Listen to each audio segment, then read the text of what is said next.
ang kinaiya sa Ginoo mga igsuon dili gyud mamugos nga tuuhan siya. Ang iya ra gyud magpakita lang siya sa kamatuoran kinsa siya. Nya naa na nato ang pagdiskubre o ang pagdawat sa kamatuoran.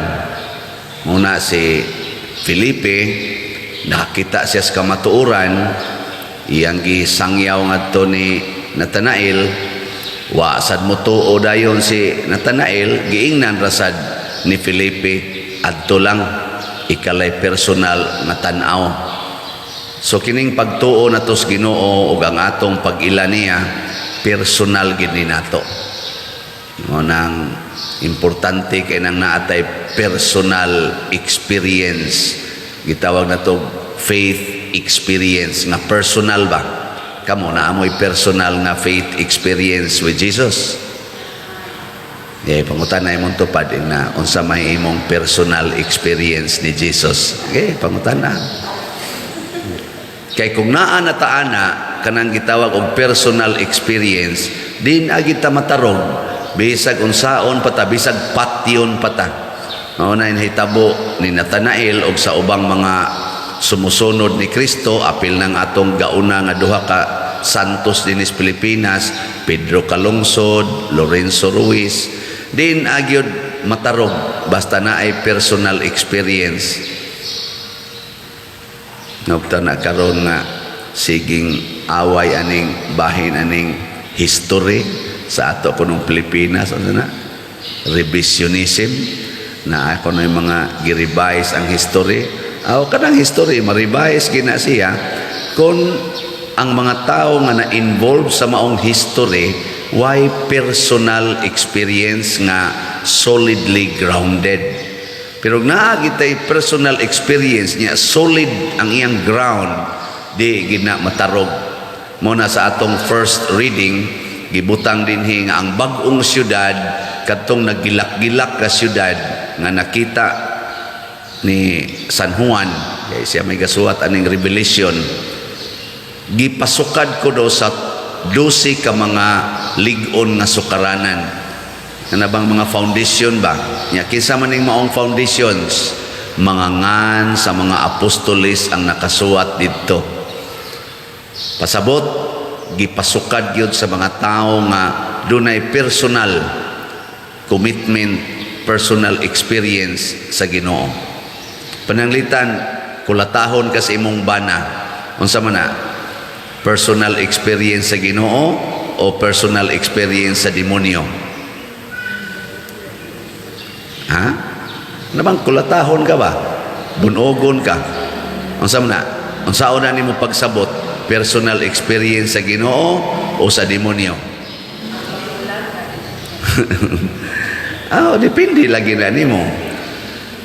Unsa man nga personal experience, tanawa si Natanael og si Felipe, unsa ilang gistoryahan? Ingon sila, nakita na namo or nakita na nako, ingos Felipe, ang gihisgutan ni Moises sa iyang balaod o ang gihisgutan sa mga propeta. Pasabot katumanan sa pulong sa Ginoo. Yan si Natanael, kay gabasa man punto siya sa kaning scripture, kay mo na ilang kinaiya, magbasa gani sila og scripture, adto na sila sa mga tungod anang dagkong kahoy. So dito siya gabasa sa tungod sa kahoy nga igira. Ani ngadto sa siyang Hesus, giingnan sa siyang Hesus, kani mo ibuutan kayo nga Israelita kay magsigig yung tuon sa Bible. Siya nga nung kailam kanako, siya nakitaan man tika dito sa may kahoyng igira, nagbasa kag scriptures. So nakita dayon ni Natanael nga ang tinuod nga Mesiyas di na nimo kinahanglang sultihan, kahibaw na siyang daan unsay nang hitabo sa palibot. Amo ditong niingon dayon siya, ikaw magtutudlo, ikaw ang Mesiyas. Ingon si Jesus, giingnan lang tikang nakit-an tika dito sa kahoyng igira, hat na kay ka, pakitaon pati kag labaw pa na, maabli ang langit ug magsaka kanaog ang mga anghel. Pasabot the more nga mo experience ta ni Jesus, the more nga mag-anam ka exciting ang atong kinabuhi. Nakaron kay gikulata man kasi imong bana unsa may pasabot ana. Natuman ang pulong sa Ginoo nga nag-ingon, kung tamparuson ang imong pikas aping, ipatamparos lang sang pikas. Diinig kahibaw nimo ana, mingon dayon ka, salamat Lord nga gitagaan ko nimo bana nga nakapatuman sa imong pulong diri kanako. Wala din adyo ka makigbuwag sa imong bana nga naman do na naman kay personal experience sa pulong sa Ginoo, kay siya man mo'y nakapatuman sa pulong nga kung tamparuson ang imong pikas aping, ipatamparos lang sang pikas.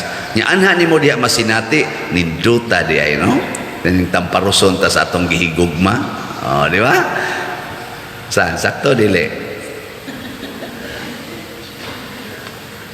Ang mga tawa man mo, di na sakto nga experience mo na. Nya ang sunod ayon nga mahitabo. Ang sunod nga mahitabo, ang imong bana kay nagbisyo mo to, ana, kuhaon niya ang tanan ninyong kabtangan, iyang ipamaligya kay nagsuyop man. Di wa na mo'y kuan, wa na mo'y makaon. Ana, unsa man na? Experience na sa Ginoo o experience sa demonyo? Kung nagbasa kag Bible, nag-ingon gud ang Ginoo, bulahan kamong mga kabos. Di ba?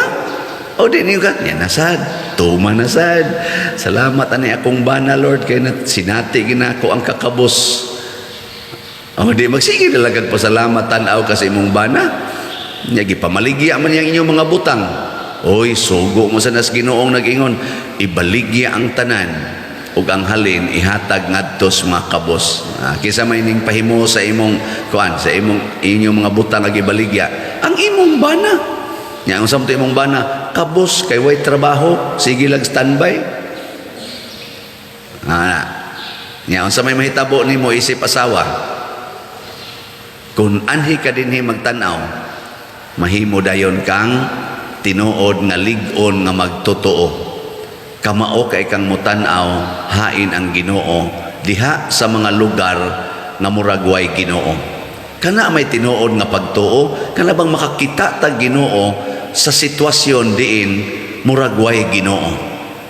Sa dihang nalansang si Kristo sa krus, ang mahal nga Birhen Maria, ang nakita niya ang presensya sa Ginoo, motong wa siya masuko, wa siya mahadlok. Nga naman, ni anang purtingil arang kahimtang, nakita sa mahal nga Birhen ang katumanan sa planos Ginoo nga nag-ingon, kung iisa na ako gikan sa yuta, kabigo nako ang tanang mga makasasala nga rika nako. Mao na, nakita niya. Ay, importante kayo na. Nang litan ron, ingnon mo palit mong slat. Ana, ang saman, kakita mo sa Ginoo diha. Oh, natanawa ang nakakita. Gabalik-balik og palit. Tanawa ang wa kakita. Di gyud maminaw. Sige lagi sila tigom sa ilang kwarta. Di gyud mo palit. Oh, na nga agwanta lang tag aginod aning ginagmayng halin. No, as of yesterday, ang atong halin niabot na og sa DOPS niabot na og 2,944 slots. Oh, pakpakan na to. Naghanan niya ang ato sang special slot katong SBF MP para karong September 5. Niabot na sad ang atong halin og tag 500 man per slot. Niabot nag 183 ka slots. Oh, pakpak yapon.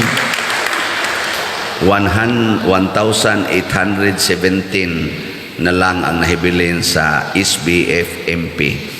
Kining maong mga tao nga namalit niini sa tinud-anay lang, doon na sila yung mga personal experiences sa Ginoo. Ug di na sila ganahan mohunong og palit.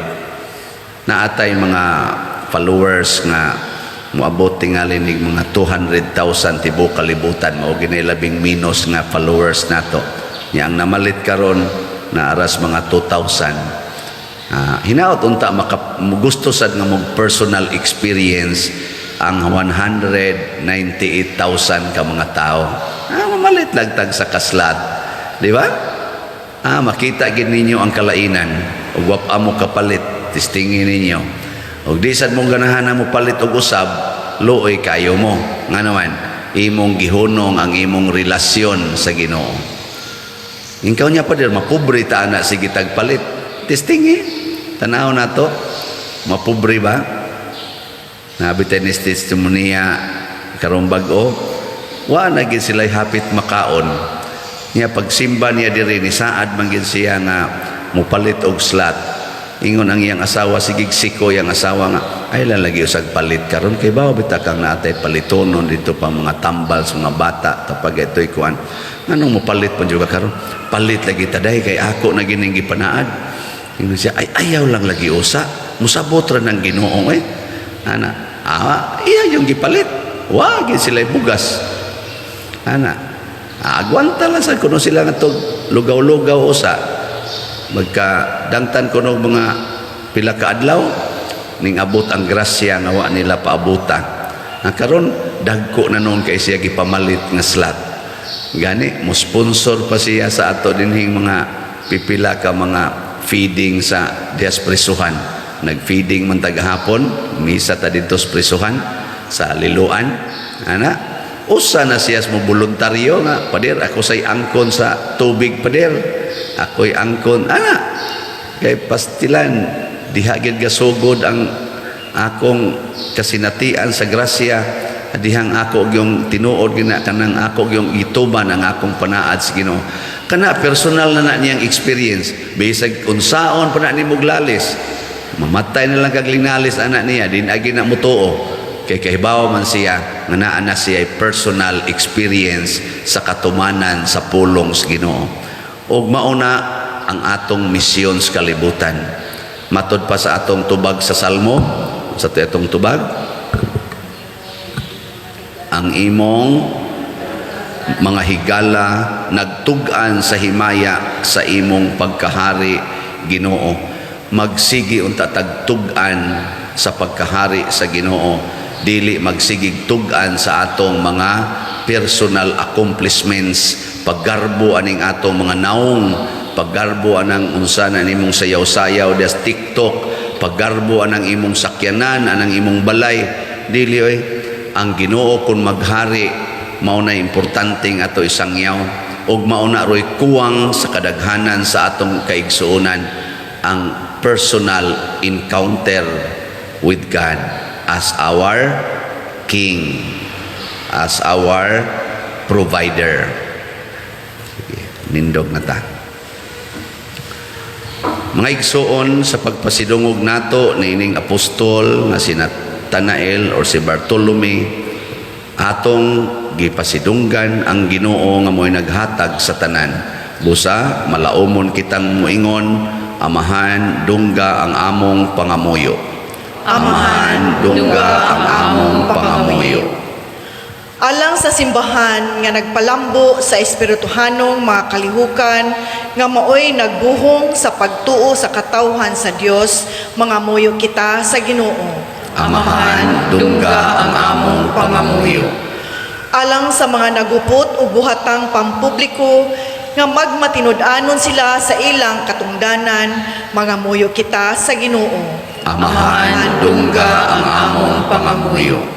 Alang sa mga nag-ugman diha sa mga apostolado sa kabatanunan nga mahimo silang takos sa pag-umol sa nasod ngadto sa pagsunod kang Kristo, mga muyo kita sa Ginoo. Amahan dungga ang among pangamuyo. Alang sa mga sakop sa kabanayan nga makakat-on silang pagsalig ug pag-agwanta sa usag-usa, mga muyo kita sa Ginoo. Amahan dungga ang among pangamuyo. Nga si Halangdong Teofilo Kamumot, isipon sa Dios nga takos nga mabayaw ngadto sa altar sa mga santos, mga muyo kita sa Ginoo. Amahan dungga ang among pangamuyo.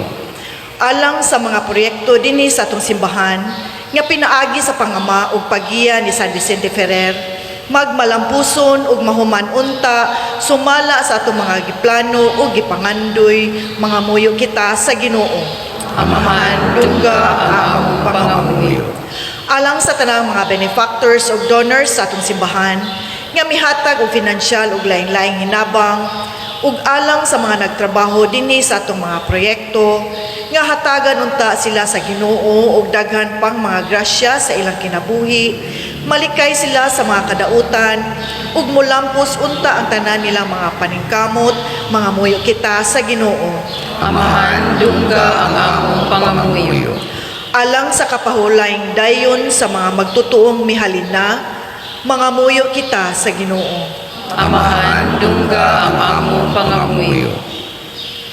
Maaghop ug maluluyon nga Dios dawata kining among mga pangamuyo nga among gituboy nganha kanimo diha sa pangama ni San Bartolome pinaagi ni Kristo nga among Ginoo. Amen.